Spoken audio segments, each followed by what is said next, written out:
कोकणात सध्या भास्कर जाधव आणि ब्राह्मण समाज यांच्यातील वादाला उधाण आलंय। या वादाची ठिणगी पडली ती जाधव यांनी सभेत वापरलेल्या खोदगी या एका शब्दावरून। खरोखरच ब्राह्मण समाजाला भास्कर जाधव यांनी लक्ष केलं होतं का? आता प्रश्न असा आहे की खोदगी म्हणजे नेमकं काय, त्याचा ब्राह्मण समाजाशी संबंध कसा जोडला जातोय आणि हा वाद नेमका आहे तरी काय?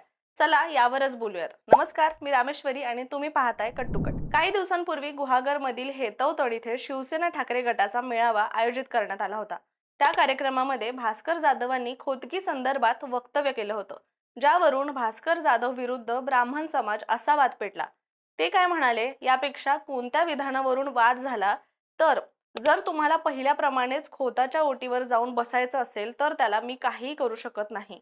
आता भास्कर जाधव यांनी खोताच्या ओटीवर जाऊन बसायचं अर्थात खोदगी करायची असेल तर मी काहीही करू शकत नाही असं विधान केलं। मग आपण सुरुवातीला खोदगी म्हणजे काय, तिथल्या स्थानिकांचं यावर मत काय आहे याबद्दल जाणून घेऊयात।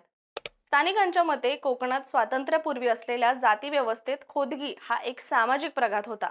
त्या काळी गावामध्ये ब्राह्मण समाजाचे वर्चस्व होतं। ब्राह्मण ओट्यावर बसून घोषणा करत, आदेश देत आणि गावकरी त्या आदेशांचं पालन करत। ब्राह्मण समाज जे सांगेल त्याप्रमाणे गावातील व्यवहार चालत, अशा प्रकारच्या आदेशपाळीला स्थानिक भाषेत खोदगी असं म्हणत। भास्कर जाधव यांच्या मते त्यांनी गुहागरमध्ये या जुन्या खोदगी मानसिकतेत बदल घडवून आणला। त्यांनी गावकऱ्यांना आणि ब्राह्मण समाजालाही या प्रघाताच्या प्रभावातून दूर करून राजकारणात आणलं। त्यांच्या प्रयत्नामुळे ब्राह्मण समाजातील लोकांना प्रथमच राजकीय पदे मिळाली, सत्ता मिळाली।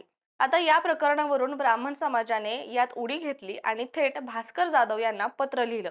त्या पत्रात ब्राह्मण समाजाचं मत काय आहे, नेमकं काय म्हणतोय ब्राह्मण समाज ते देखील पाहूयात। गुहागर तालुक्यातील सामाजिक ऐक्य केवळ आपल्या स्वार्थासाठी बिघडवत आहात। आपणाला जनमानसात उभं करणारे श्री देवधर गुरुजी हे एक ब्राह्मणच होते। आज गुहागर तालुक्यात आपल्या खांद्याला खांदा लावून काम करणारे श्री वेणुभाऊ मुळे तसेच श्री प्रवीण ओक हे देखील ब्राह्मणच आहेत आणि ज्या खोतीच्या गोष्टी आपण करता त्याच खोतीसाठी आपण आपल्या शारदा देवी मंदिरात केलेलं वर्तन आम्हास ठाऊक आहे।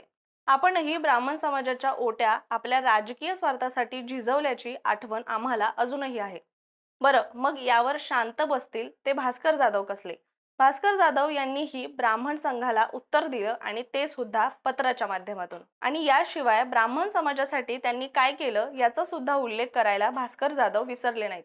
त्यांनी या पत्रात काय म्हणालंय चला बघूयात। माझ्या एका वाक्याचा पराचा कावळा करून विपर्यास्त अर्थ लावून लिहिलेलं पत्र माझ्या वाचनात आलं। हेतवतड येथील भाषणात मी कुठेही ब्राह्मण या शब्दाचा किंवा जातीचा उल्लेख केला नव्हता।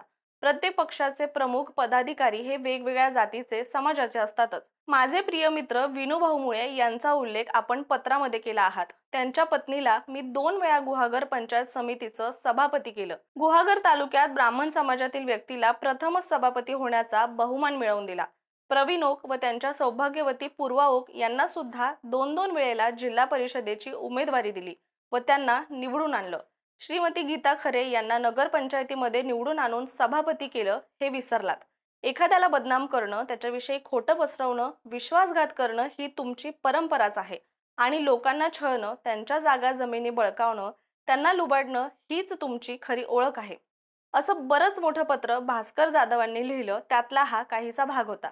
हे पत्र पाठवल्यानंतर भास्कर जाधवांनी आपला एक फोटो पोस्ट करत कुणी बी येऊ दे समोर त्याला एकटा बस हे गाणं लावलं, जे सध्या सोशल मीडियावर चांगलंच चर्चेत आहे। विश्लेषकांच्या मते कोकणात शिवसेनेच्या विस्तारात भास्कर जाधव यांचं योगदान महत्त्वाचं राहिलंय। कोकणातील शिवसेना वाढवण्यात त्यांचा हातभार असल्याचं अनेक स्थानिक मान्य करतात। मात्र शिवसेनेत फूट पडल्यावर परिस्थिती बदलली। आता भाजप आणि एकनाथ शिंदे गटाकडून कोकणात आपली ताकद वाढवण्याचे प्रयत्न सुरू आहेत। या स्पर्धेत महत्त्वाची भूमिका बजावत आहेत रवींद्र चव्हाण आणि रामदास कदम। मोठ्या प्रमाणात लोकांना एकनाथ शिंदे गटात पक्षप्रवेश घडवून आणतायत। या सगळ्या पार्श्वभूमीवर झालेल्या या सभेत भास्कर जाधव यांनी रामदास कदम यांच्याबाबतही काही टीकात्मक विधान केल्याचं दिसून आलंय। स्थानिक विश्लेषकांच्या मते कोकणातील भास्कर जाधव यांचं राजकीय वर्चस्व संपवण्यासाठी एकनाथ शिंदे गट पुरेपूर प्रयत्न करतंय आणि याच रागातून जाधव यांची भाषणातील खदखद बाहेर पडलेली दिसून येते।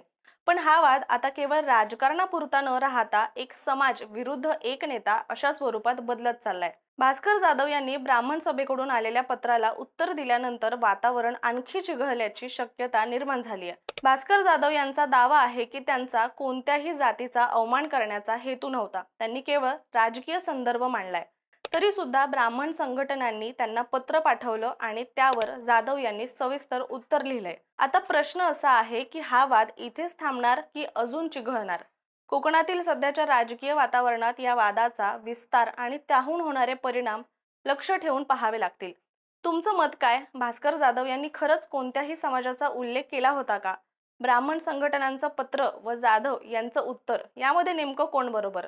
तुमचं मत खाली कमेंटमध्ये आम्हाला नक्की सांगा आणि अशाच माहितीपूर्ण व्हिडिओसाठी कट टू कटच्या यूट्यूब चॅनलला सबस्क्राईब करायला विसरू नका.